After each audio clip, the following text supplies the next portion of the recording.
pounds. Tonight, boxing out of the red corner, he's in the red trunks trimmed in white, here from Michigan. Ladies and gentlemen, let's give it up for Jeroson Garduward, Minnesota. Anyway, tonight, boxing out of the blue corner, he's in the red, white, and black trunks. Ladies and gentlemen, let's give it up for Sebastian Peguero.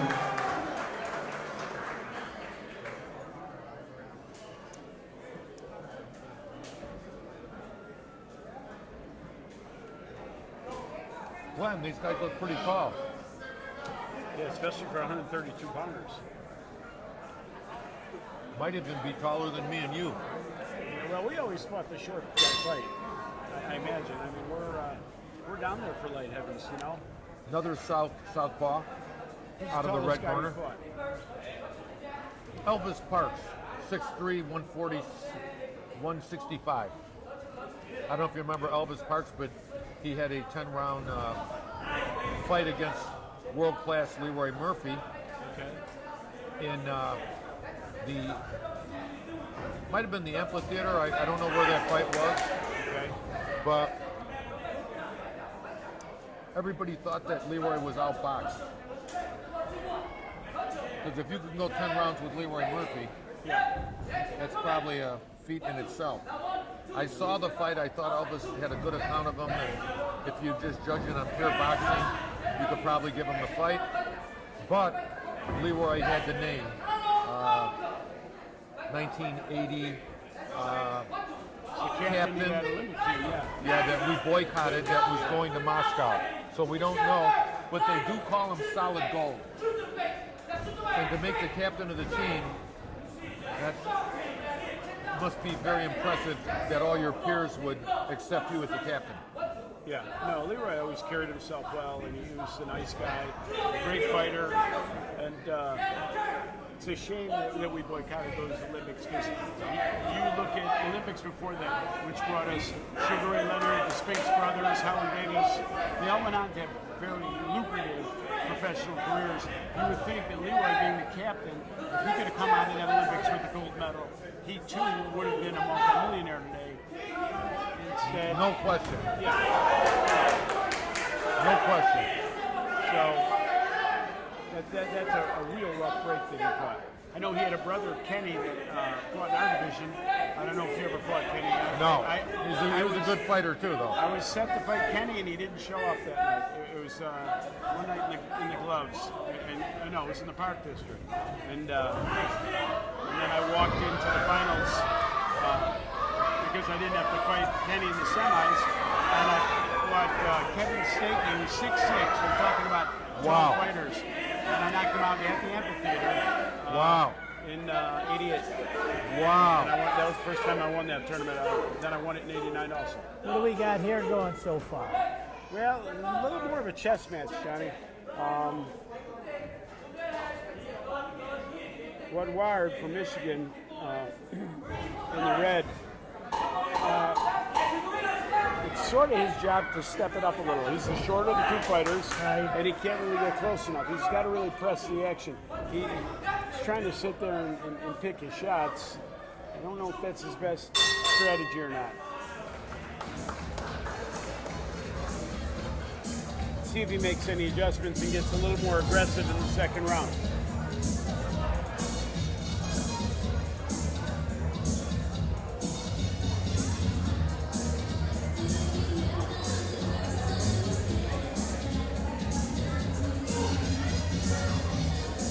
For Guerrero, Sebastian looks like he likes to stand in that corner, stand and tall. It's a whole generation of guys, and they just like to do it. I don't know if it really matters, but I don't know. You can make arguments for both sides, I guess. George Foreman did it for years. Ali did too. Ali did, not his whole career though. No, yeah, I was saying that every fight, because I remember him sitting. But in most of the time he sat, but when he got older, he stood a little bit. I remember in Manila, when he stood up, he wasn't planning to go out. and then Frazier saw that he stood up, and Frazier threw in the towel. Wow. It was almost like a bluff game. You know, like I'm going to stand up and I'm going to look ready, but if he comes out, I ain't going out there. Or that's at least what I'll say afterwards. Yeah, that was a pretty brutal fight. Oh, incredible. Although all three fights were really physical. You had two guys back then that How about Olympic these two? medalists. They were at the top of their game, and you know, it was 3 wars they had. So they really made each other. It's a shame there's even a nice so that shot. they couldn't get along with each other. This fight's getting pretty rough. Both guys taking a lot of risks. Well, yeah, this is more what Peguero wants to do, I think. The first round, he sat back and I wouldn't say he got picked apart, but he didn't win the round.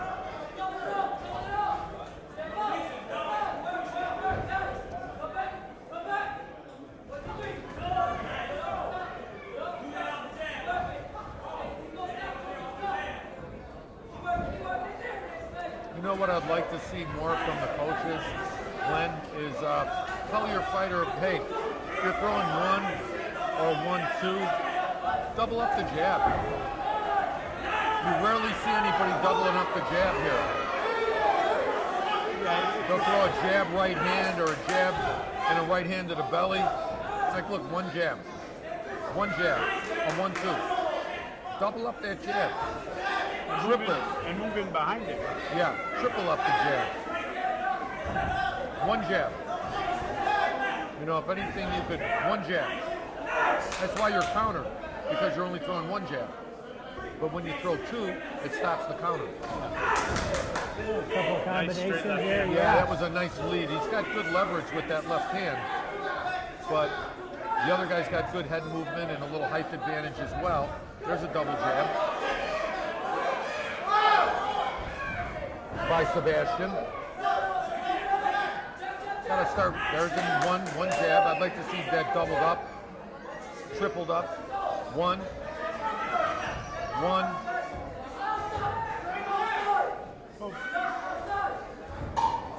Garduward has positioning on him most of the night. What I mean by that is his foot has been outside of the front foot of Peguero's for the majority of the round here. Yeah, they're both kind of in the pocket, aren't they? Yeah. All right, round 3, Johnny. Coach, can you close that see. door?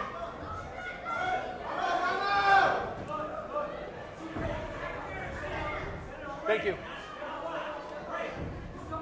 Well, this is a do or die this round.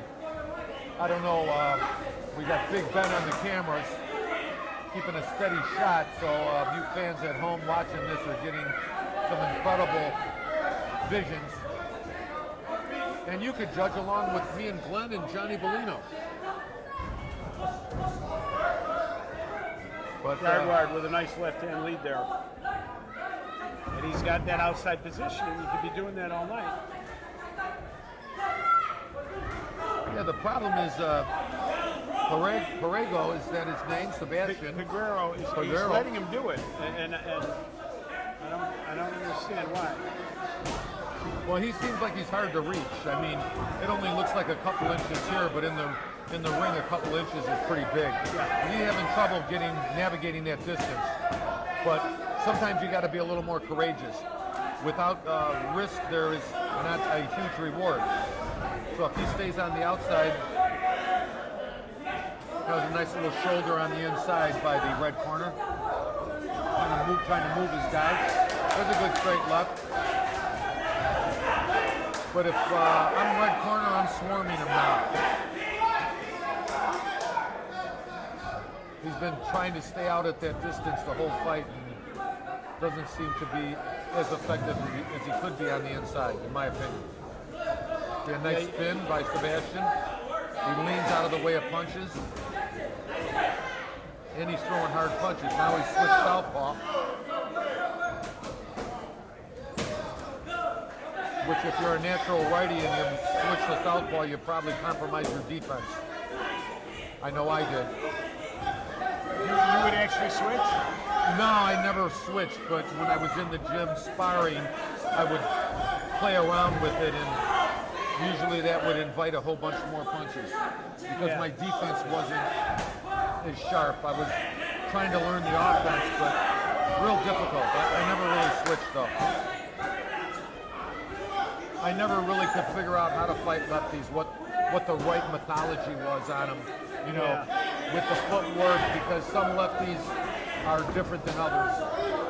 And they know all the tricks, they see it all the time, so you're not going to establish a lot of time with your foot outside theirs.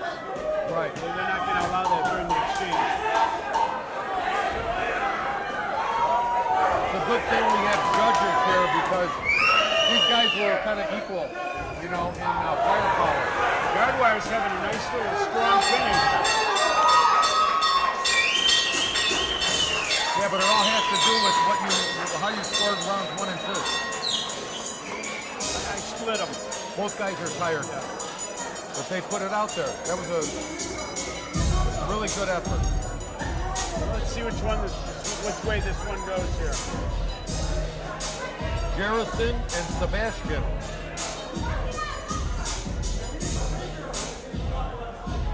I have another out-of-state fighter, Jeroson from Michigan. I know last night we had some team from Detroit, the Tron Gym. I saw a whole lot of them here tonight too, so I imagine they're Represented again. Yeah, well, they had some success, so a lot of them had to come back.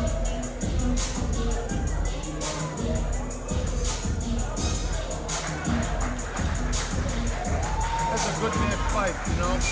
That'd be worthy of a rematch. Yeah. Well, these guys will see each other in the tournament. Well, we have what, 100th annual Golden Gloves tournament coming up in January or February? Yeah, 2023, I believe. 100th anniversary. Supposed to be a big show.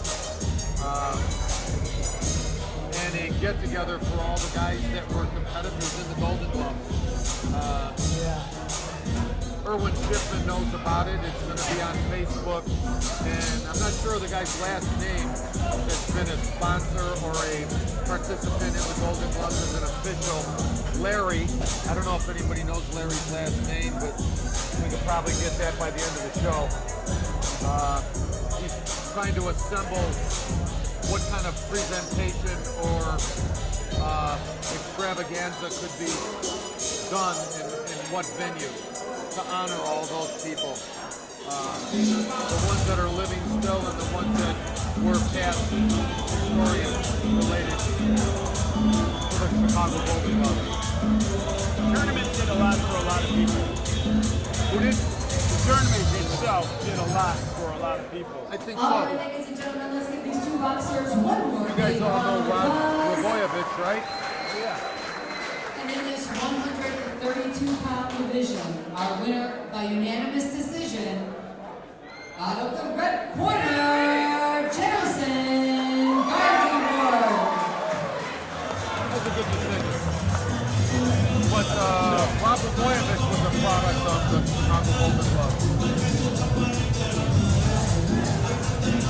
Jesse White was a Golden Glove fighter, the Secretary of State for a decade on end, and one of the great, I wouldn't even call him a politician, I would call him a humanitarian, with the Jesse White tumblers. Yeah, he did a lot of charity work, did a lot for the youth. Sibley Store Fixtures and Restaurant Equipment, located at 2 West 147th Street in Harvey, Illinois, and 1703 East End Avenue in Chicago Heights, for freezers, ice makers, slicers, mixers, and much, much more. That's Sibley Store Fixtures and Restaurant Equipment. Call 708-333-3990.